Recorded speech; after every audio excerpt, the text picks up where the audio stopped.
palestrante da vez deve ligar o microfone, os demais mantenham desligados.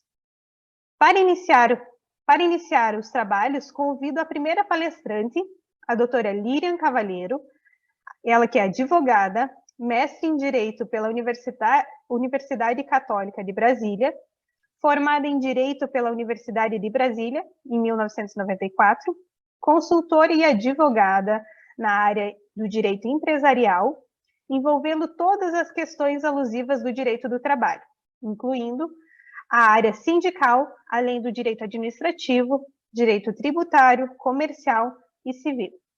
A doutora Líria vai falar sobre os impactos da LGPD nas relações de trabalho. Passo a palavra à doutora Líria Cavalheiro com 15 minutos. Bom dia a todos, né? É um grande prazer participar do primeiro Congresso Trabalhista da Comissão de Direito do Trabalho da Associação Brasileira de Advogados, a ABA. Quero cumprimentar o coordenador Marcos Vinícius, no nome de quem cumprimento todos os demais mediadores e painelistas, bem como os convidados que estão na nossa sala. O tema da minha palestra é sobre a Lei Geral de Proteção dos Dados e seus reflexos nas relações de trabalho, mas como sou a primeira painelista, né, começarei fazendo um breve histórico sobre o que é proteção de dados no mundo, né, e também uma introdução sobre a lei aqui no Brasil mesmo, como é que ela é aplicada, porque muita coisa na mídia, né, mas muita desinformação e muito desconhecimento sobre o que é a Lei Geral de Proteção de Dados. Em 14 de agosto de 2018, foi publicada a Lei 13.709, que é a nossa LGPD, Lei Geral de Proteção de Dados. Ela teve uma longa vacatio legis, né? Ela entrou em vigência em 8 de setembro de 20, mas ela foi aprovada em 18, são mais de quase 2 anos de vacatio. E, além disso, para que a parte administrativa da lei, quer dizer, a parte da sanção dos processos administrativos, somente entrou em vigência agora em 21, em agosto. Então, realmente, talvez seja uma das nossas leis, apesar dos nossos códigos também terem um tempo de vigência de vacatio legis alto, essa é uma lei, que não é um código, mas ela teve uma grande vacatio legis, né? No Brasil, nós tínhamos, sim, muita gente fala, olha, começou agora, em 2020, mas não, nós temos uma legislação de proteção de dados, muito incipiente, mas é o Marco Civil da Internet, que é desde 2014. Então, nós tínhamos, sim, uma legislação, então não é um momento de falar, olha, agora caiu aqui, nós estamos entendendo disso agora, não. Nós já temos, claro que com uma limitação grande, a Lei Geral de Proteção de Dados de 18 é uma lei ampla, mas o Marco Civil já regulava, sim, a proteção de dados. No Marco Legal, ele tinha uma grande diferença da Lei Geral, porque o Marco Legal, tudo nele era o consentimento, e os dados protegidos eram dados muito incipientes. O que acontece com a Lei Geral? Ela começa a proteger quase todos os dados que sejam pessoais, e o consentimento é uma das bases legais. Você criou uma série de bases legais, porque é impossível fazer tudo com consentimento. Nós temos aí uma painelista que a parte do painel dela é dizer que o consentimento não é base legal para as relações de trabalho. Então, isso é muito pontual, porque realmente no marco legal a gente ficaria com algumas limitações. E é importante salientar que mesmo antes, né, antes dela completar 1 ano de vigência, quer dizer, de setembro até meados de julho, que é a última data que nós já temos mais de 600 decisões judiciais com base na Lei Geral de Proteção de Dados. Claro que nós vivemos num país com alta litigância, né? Nós temos os dados do Conselho Nacional de Justiça, que nós temos 2 processos por cada habitante. E nós temos crianças e nós temos pessoas que não entram na justiça, para vocês verem o grau de litigância que é muito alto no país. Mas, mesmo assim, a lei geral, a sua importância, então, menos de 1 ano, ela já tinha decisões, não são processos, gente, são decisões citando a Lei Geral de Proteção de Dados. Bom, qual é o objetivo principal da Lei Geral de Proteção de Dados, né? É proteger os dados pessoais e aí de pessoas naturais, então são pessoas físicas, né? Mas sem impedir o exercício das atividades comerciais. O objetivo da lei não é impedir isso, é simplesmente fazer com que esses dados sejam tratados com cuidado e não andar de forma indiscriminada como nós tínhamos antes da vigência da lei e dos outros regulamentos nos outros países, né? E quais são os principais fundamentos? Que é a liberdade, que são os princípios fundamentais previstos, inclusive, na nossa Constituição, né? Que é a liberdade, a intimidade, a privacidade e o livre desenvolvimento da personalidade. Então, nós precisamos simplesmente pegar esses dados pessoais e criarmos medidas e mecanismos de controle para que eles tenham uma segurança e uma proteção. Então, não quer dizer que o que muda na lei, com a vigência da lei, né?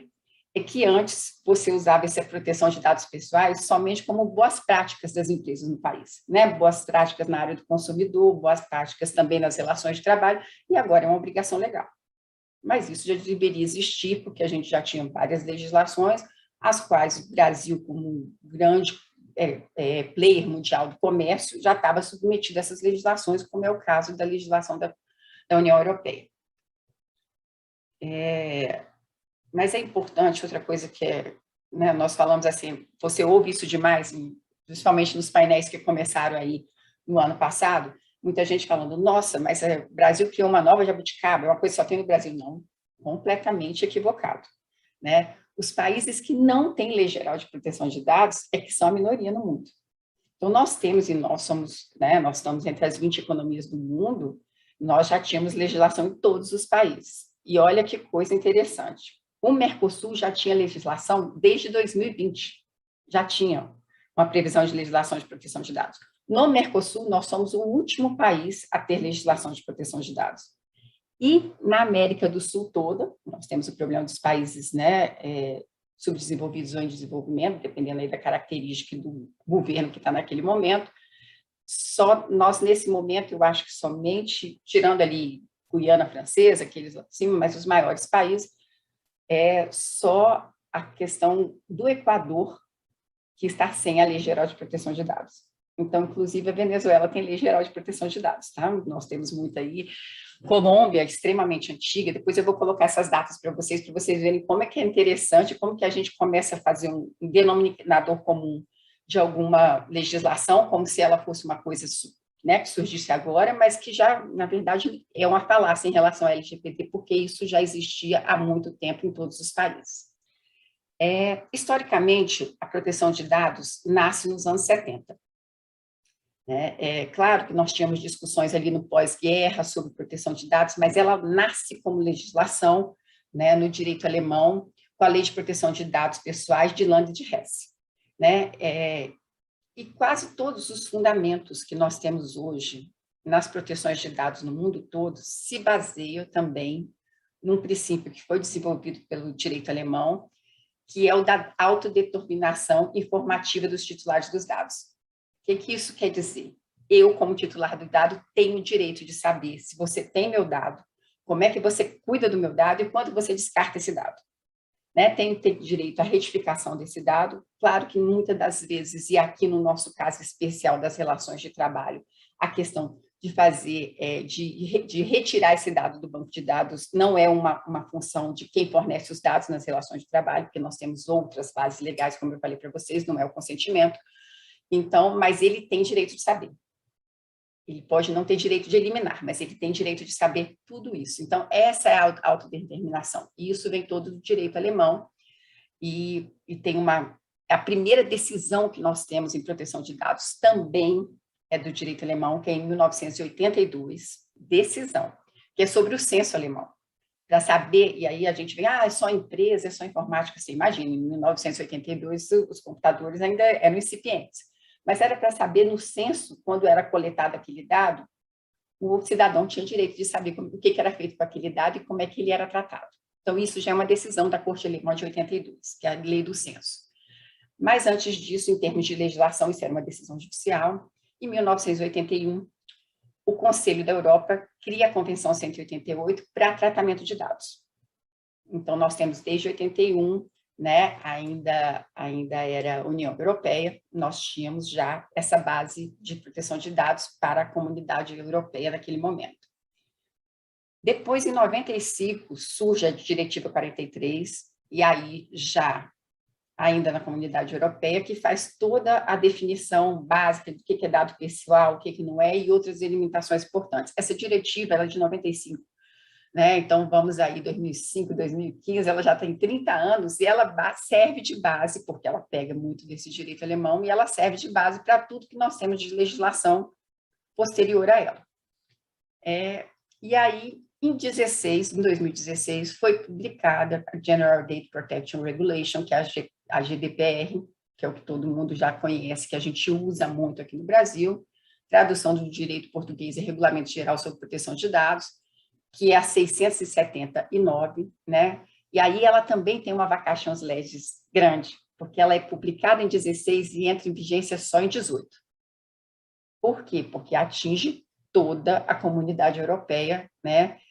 E, inclusive, aqueles países que não adotam a região do euro. Eles também teriam que se submeter a isso. Então, era uma amplitude muito grande. Então, tem essa vacatio legis grande na legislação. E vocês veem que quando a lei, essa discussão sobre a modificação para sair da diretiva e entrar na lei geral de proteção, no Regulamento Geral de Proteção de Dados da Comunidade Europeia, essas discussões começam em 2012, para mudar a diretiva e criar. E aí nós entramos num contexto histórico muito grande, porque em 2013, nós temos aquela denúncia do ex-técnico da CIA, do Edward Snowden, sobre todo o esquema de espionagem dos Estados Unidos, né, com o uso indevido dos dados pessoais. Né? E é engraçado, porque a lei de 2013, essa denúncia do Snowden, e em 2014, como eu falei para vocês antes, surge o marco legal na internet. Então, a nossa legislação já é inspirada nos escândalos, tá? Para vocês terem uma ideia. Porque esse é um escândalo, inclusive, que tem até hoje. Vocês até hoje está brigando pela extradição do Snowden, confusão de que ele vai ser punido ou não, mas teve influência e foi um grande escândalo. Depois, em 2018, quando a lei da Comunidade Europeia entra em vigência, foi descoberto o grande escândalo, que eu acho que é da Cambridge Analytica, né, que ocorreu em 2016, mas foi descoberto em 2018. Mas isso também influencia a legislação, porque muitos países, inclusive o Brasil, o Japão, começam a tomar medidas mais fortes sobre a proteção de dados, porque naquele problema da Cambridge Analytica, se chegou à conclusão de que os dados que eram coletados, dados pessoais coletados no Facebook, o que eles influenciaram? O destino das eleições americanas, né, porque isso foi super importante, você ali filtrava, e os Estados Unidos sempre tinha aquela divisão do centro para o litoral, né, pegando Nova York, Califórnia ali como ponta, mas essa atuação da Cambridge Analytica cria uma cisão nos Estados Unidos que nós vimos agora o absurdo da invasão do Capitólio, porque realmente se cria uma cisão. Talvez a Guerra dos Confederados tenha sido talvez um outro movimento tão grande de cisão, mas a gente tinha apaziguado isso, e o que a Cambridge Analytica fez com as suas informações, cria uma cisão enorme nos Estados Unidos. E, além disso, também se descobriu que ela teve influência no Brexit, que é aquela saída do Reino Unido da Comunidade Europeia. Por quê? Porque ela tinha aquela padronização dos dados do Facebook para ver quem era contra a Comunidade Europeia, né? Lembrando que a Inglaterra nunca entrou nas zonas do euro, ela sempre teve a economia um pouco separada, né?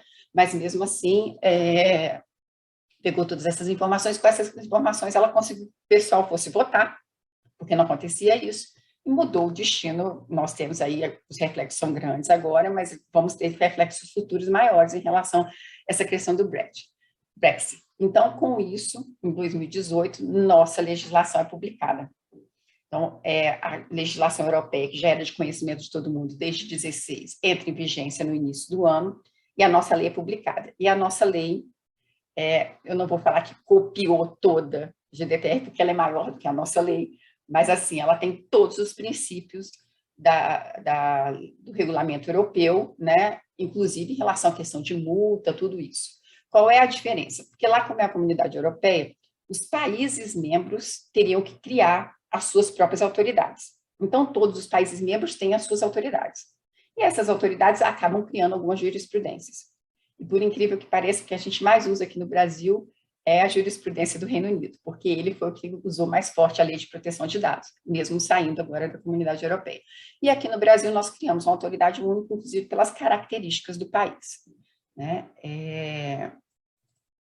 Eu acho que com todos esses acontecimentos fica muito claro, né, que os dados pessoais, com tudo que ele pode fazer, e tudo que você pode fazer de pesquisa, né, pesquisa nós como seres humanos, pesquisa de inteligência artificial, ele hoje, por muitos e muita gente da área de informática, é considerado o novo petróleo, porque é com ele que você gira tudo, né?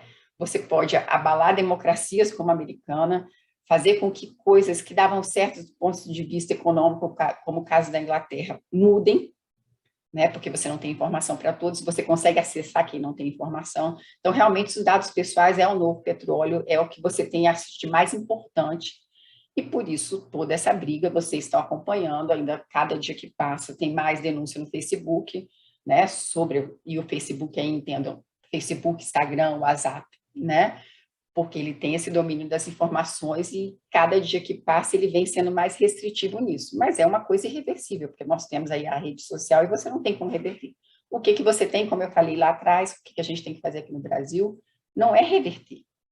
É simplesmente, em vez de passar isso como se fosse uma política interna da empresa, não, tratar como ordenamento jurídico e cumprir esse ordenamento jurídico com as suas características em cada um dos países.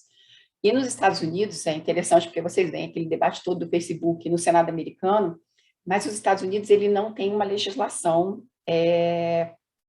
própria de proteção de dados federal. Por quê? Porque lá é uma federação pura, então os estados têm independência. Então, as legislações nos Estados Unidos, elas são dos 50 estados, mas os 50 estados já têm legislação sobre proteção de dados. Claro que quando a gente vai fazer o estudo disso, e principalmente no mundo jurídico, para nós a legislação mais importante é a CCPA, que é a legislação da Califórnia, porque os grandes players do mundo que tratam da área de informática estão na Califórnia.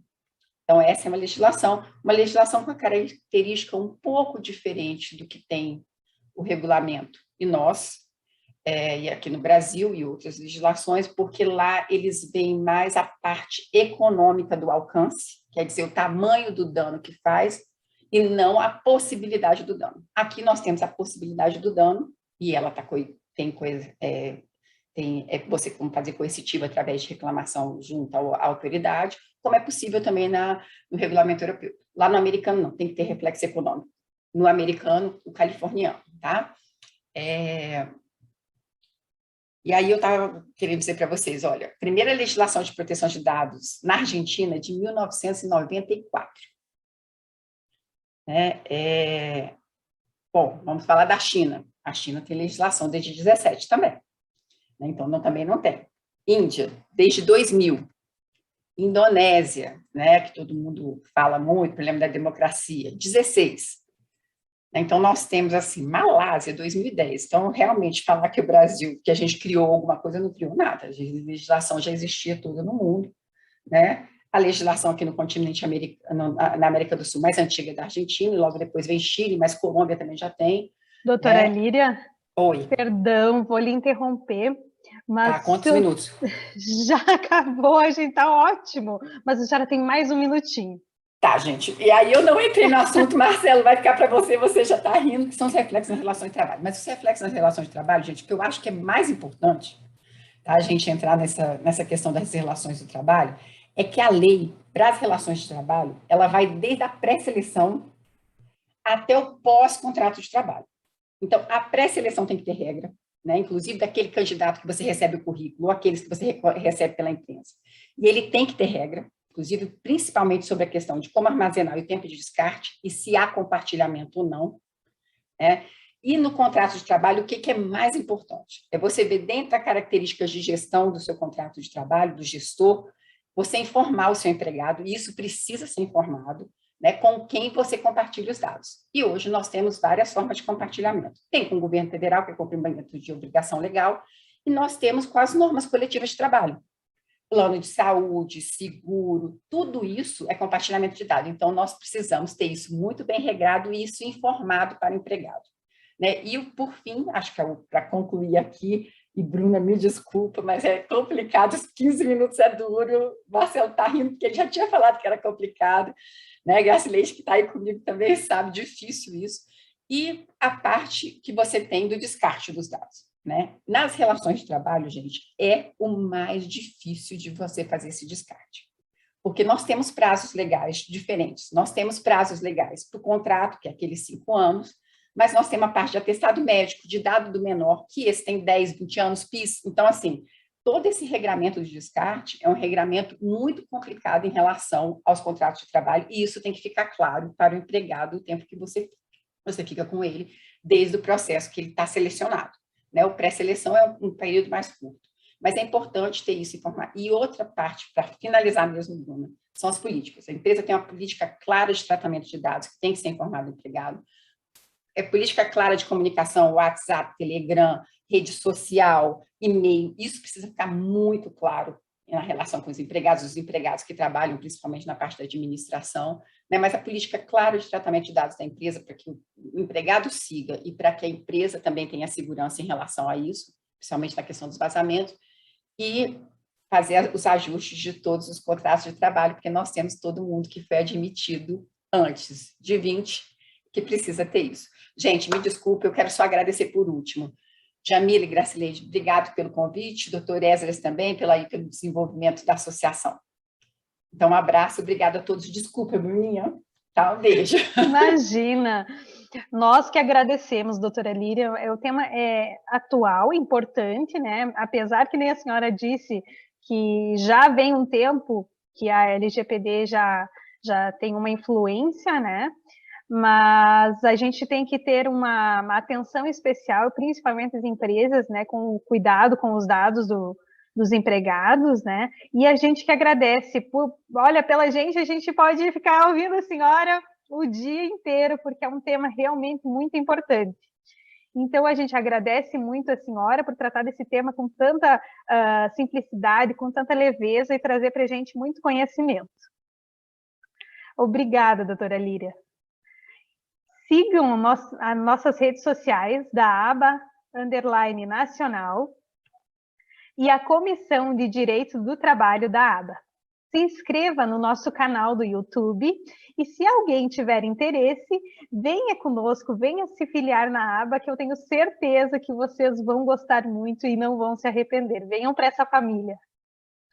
Agora, convido o segundo palestrante do nosso painel, o Dr. Marcelo Ferraz. Ele é advogado, especialista em Direito Processual Civil pela UCSAL, especialista em Direito do Trabalho e Previdenciário pela PUC de Minas Gerais e curso de extensão em Gestão Fiscal de Contratos Administrativos pela Faculdade Baiana de Direito. Ele é ex-procurador da Câmara Municipal de Candeias e hoje ele vai nos contemplar com a palestra LGPD nos contratos de trabalho. Passo a palavra com o Dr. Marcelo Ferraz e o senhor tem 15 minutos. Bom dia a todos. Eu espero que eu consiga, dentro desses 15 minutos, né, contemplar algum dos conhecimentos. Eu já achei até injusto eu ter sido colocado logo após a doutora Lirian, que ela talvez, eu acredito que seja a maior entusiasta e a maior profissional da área do direito do trabalho dedicada à LGPD. Então, eu estou com essa missão inglória, né, de falar depois de uma brilhante profissional que tem uma carga de conhecimento sobre a LGPD fantástica. Então, eu vou tentar, tá, acompanhar o nível da doutora e trazer algumas questões, já que ela abriu a palestra, né, o painel da gente, com esse histórico, e como ela também deixou a deixa de que a LGPD ela é aplicável nas fases pré-contratuais, na fase contratual, na fase pós-contratual. Então, eu acho que eu vou me ater, já que é um tema extremamente pulsante, é um tema extremamente controvertido, né? Sob o aspecto da aplicabilidade dele. Então, eu vou me ater às questões da fase pré-contratual, para a gente ir seguindo o fluxo. Aqui nós temos outras duas colegas profissionais brilhantes que vão inclusive, um dos temas é falar sobre a questão do consentimento, falar sobre a rescisão do contrato de trabalho dentro da LGPD. Mas vamos lá. Bom, a vigência, como a doutora Lirian pontuou, é de agosto de 2020, entretanto, as penalidades elas passaram a ser possíveis de aplicação agosto de 2021. Quando a gente pensa em LGPD, e aí eu vou fazer essa digressão aqui, para a gente poder fazer uma separação entre o que são os dados pessoais e o que são os dados sensíveis. Hoje, como a doutora Lirian também pontuou, e me desculpe, ela vai ser minha referência até o final da minha palestra, hoje as informações são petróleo, é o novo petróleo, né? As informações, com base nas informações, como a doutora também pontuou, existe um movimento de alteração do comportamento geopolítico do planeta. Então, as informações, de fato, são uma riqueza que hoje estão começando a ser tratadas como tal. Eu me pergunto, porque aqui no Brasil a gente tem a seguinte, vamos lá, Frankenstein jurídico. Aqui a gente tem a hipótese de que a lei não pegou.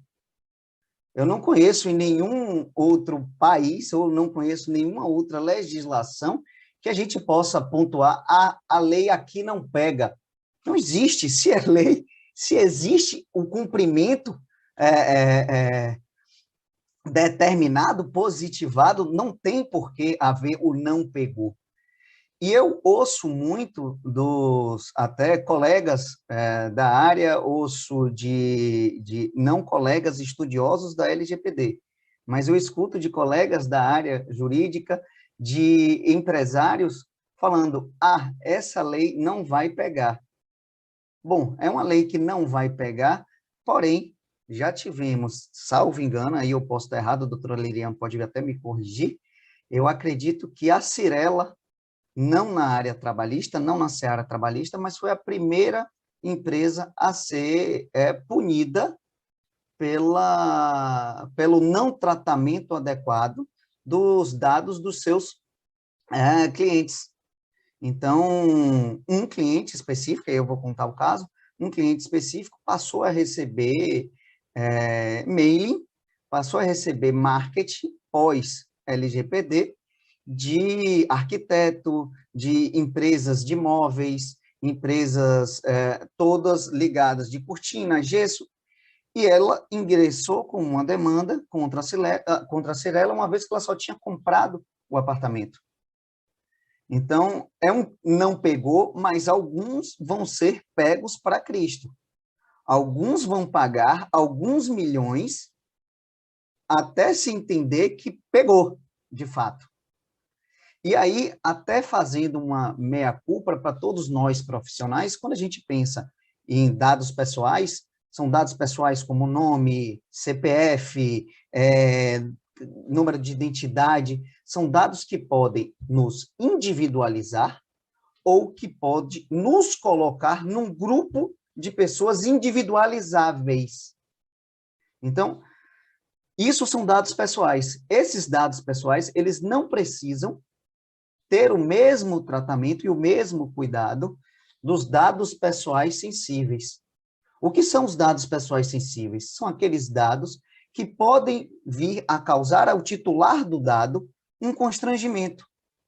Então, muitas vezes, a depender de onde ou de como seja feita uma seleção para um processo, para uma vaga, seja uma vaga de trabalho, uma vaga de estágio, uma vaga de menor aprendiz, muitas informações elas são completamente desnecessárias e a LGPD ela vem proteger isso, porque a LGPD ela é destinada ao titular dos dados, como a doutora Lirian até pontuou.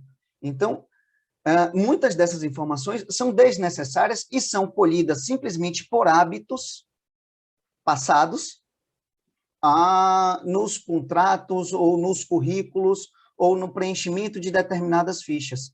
Quando a gente pensa em dado sensível, pode ser que a religião, por exemplo, ele é um dado sensível. A depender do local do país que você esteja, a depender do tipo de contratação que venha a ser efetivada, a religião ela pode sim gerar um constrangimento para aquele titular do dado. E muitas vezes é completamente despercebido essa afiliação sindical, por exemplo, até para trazer um pouco mais para a nossa realidade.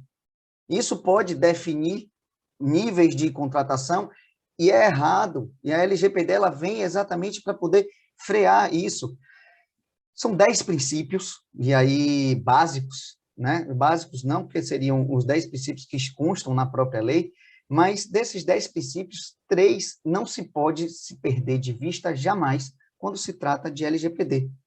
Você nunca pode perder de vista a finalidade, você nunca pode perder de vista a necessidade e você nunca pode perder de vista a transparência, que foi o que a doutora Lirian até no finalzinho até mencionou a questão do o proprietário, o dono dos dados, ele tem que saber para que aquilo está sendo colhido, aonde aquilo vai ser utilizado e como aquilo vai ser utilizado.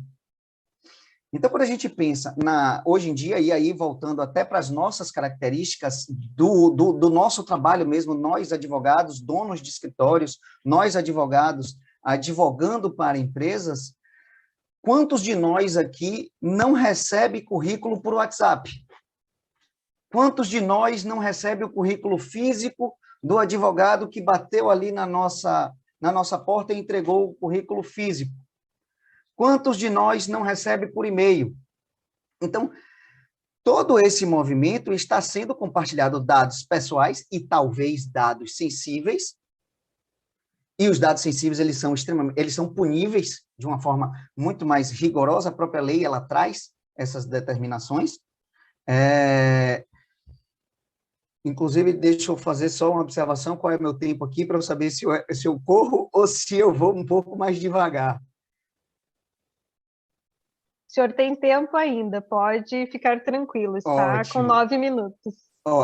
Então ainda dá para eu discorrer tem mais bastante. 6 minutinhos. Então, o que é que acontece? Quando a gente pensa nessa hipótese de nós mesmos, advogados que trabalhamos para empresas, nós advogados que trabalhamos com LGPD, nosso telhado é de vidro. A gente não toma... hoje, dentro do meu escritório, a gente tem uma política. A gente tem o que se chama de PO, que é a pessoa interna da empresa, que é quem vai ser responsável por todos esses dados, que é quem vai, se tiver da autoridade, uma requisição da autoridade, quer dizer, o DPO é quem vai responder. Então, eu tomo esse cuidado porque eu sei que isso um dia vai pegar. Essa lei, ela pode até estar engateando no sentido de estarmos, está sendo fechado os olhos, né, para essa situação da LGPD, porque é muito complicado. Nós temos no país empresas de 2 funcionários, nós temos empresas de 10 mil, de 15 mil funcionários, então são realidades completamente diferentes. Então, por isso que eu acho que ainda vai existir uma flexibilização, e principalmente na relação em relação aos contratos de trabalho. Mas a dica número 1, e aí é o que a gente pontua aqui, é você, fase pré-contratual, escolha um meio de comunicação, escolha um meio de envio ou de obtenção de currículo. Então, seleciona ou abre um e-mail específico que você consegue restringir a quantidade de pessoas, explica no seu processo seletivo o tempo que esses dados vão ficar disponíveis, porque não necessariamente, se a pessoa não foi contratada, você não necessariamente precisa descartar esse currículo, mas você precisa sim avisar para o titular dos dados que esse documento vai ficar na empresa, que poderá sim ser utilizado para outras fases de seleção, outras seleções, e por quanto tempo isso vai ficar. E ele tem sim que concordar. Aí entra um pouquinho a questão do consentimento, porque o consentimento, na verdade, é um dos 10 também itens, né, que a LGPD traz. Mas o consentimento é o único em que precisa haver a manifestação da parte. As outras hipóteses são normalmente, ou são caracterizadas como dispensa de manifestação.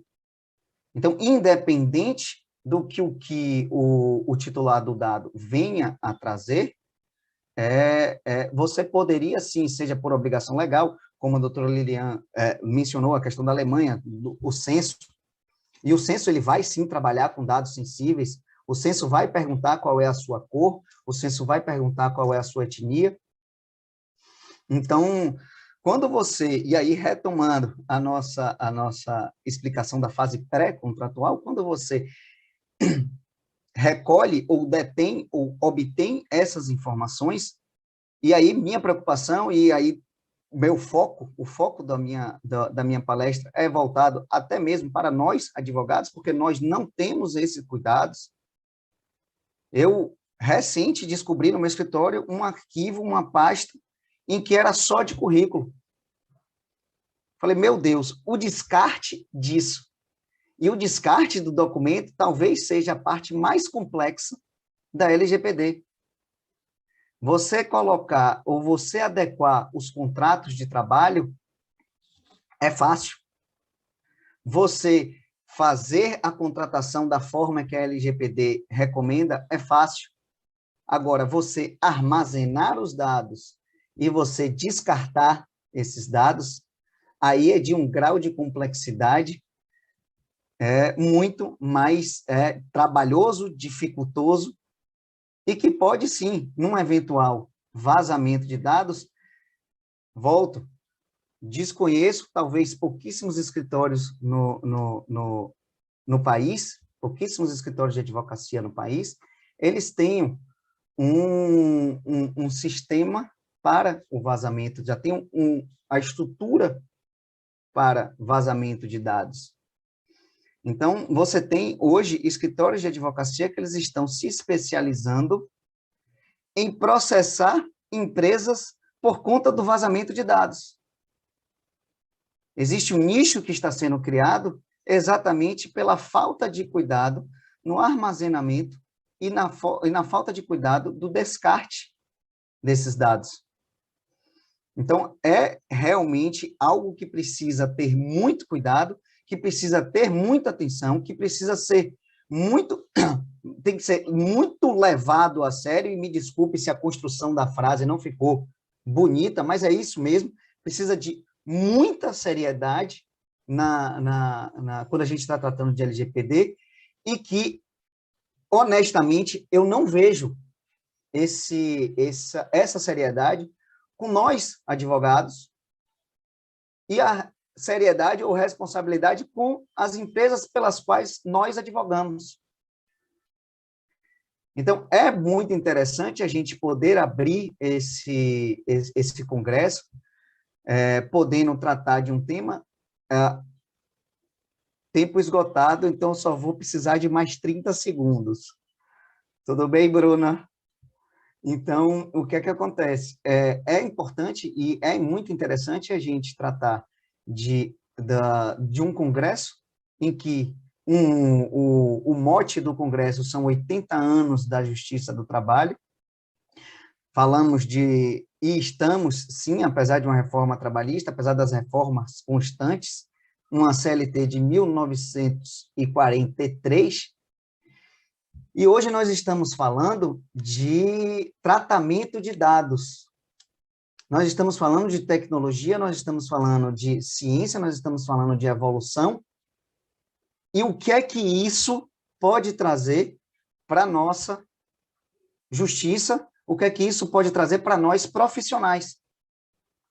Então, repito, e chama atenção, a gente precisa, sim, ter cuidado, a gente precisa, sim, olhar com um olhar mais aprofundado para essa situação da LGPD, porque, a princípio, é aquela famosa lei que não pega.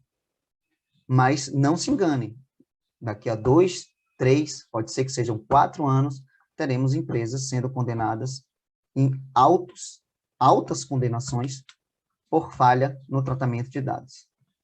Obrigado a possibilidade de estar aqui, obrigado fazer parte desse painel, tá, com pessoas brilhantes. Obrigado, doutora Jamila, presidente, e se deixar, como bom baiano, eu falo aqui até outras horas. Muito obrigada, doutor Marcelo, a gente agradece, eu em nome de todos os coordenadores do painel e mediadores, gostaria de dizer que é realmente muito importante, e me preocupa também essa questão do descarte dos dados das pessoas, porque a gente vai ver que a LGPD ela vai ser aplicada justamente em empresas, e como o senhor falou, é grande a multa, né? O que a gente vem vendo e estudado tem tudo aí para ser bem punitiva. Então, eu agradeço muito as suas palavras, foram brilhantes, e agora eu dou seguimento ao painel. Gostaria de lembrá-los para seguir a aba nas redes sociais, aba_nacional e Comissão Nacional de Direito do Trabalho. Se inscrevam no nosso canal do YouTube para acompanhar as nossas novidades. E se alguém quiser nos conhecer mais e tiver interesse em se filiar na aba, a gente convida também. É maravilhoso participar dessa família que é a aba. Aba há 19 anos formando líderes. Eu dou seguimento agora no painel e convido a terceira palestrante, a doutora Deise Almeida. Ela é advogada com mestrado em Direito do Trabalho pela PUC de Minas Gerais, e hoje ela vai nos brindar com a palestra Rescisão Contratual por Decisão Automatizada, Novos Direitos e LGPD. Com a palavra a doutora Deise, a senhora tem 15 minutos. Bom dia a todos. Eu gostaria de agradecer a doutora Esdras e a doutora Jamila, nossos dirigentes, por esse maravilhoso evento e pela oportunidade de participar com vocês.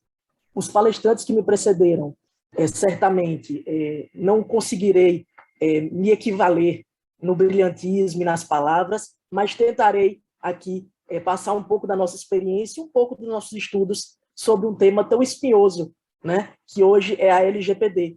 Passa pela descrença de alguns, passa pelo terrorismo de outros, então vamos tentar trazer talvez uma proposta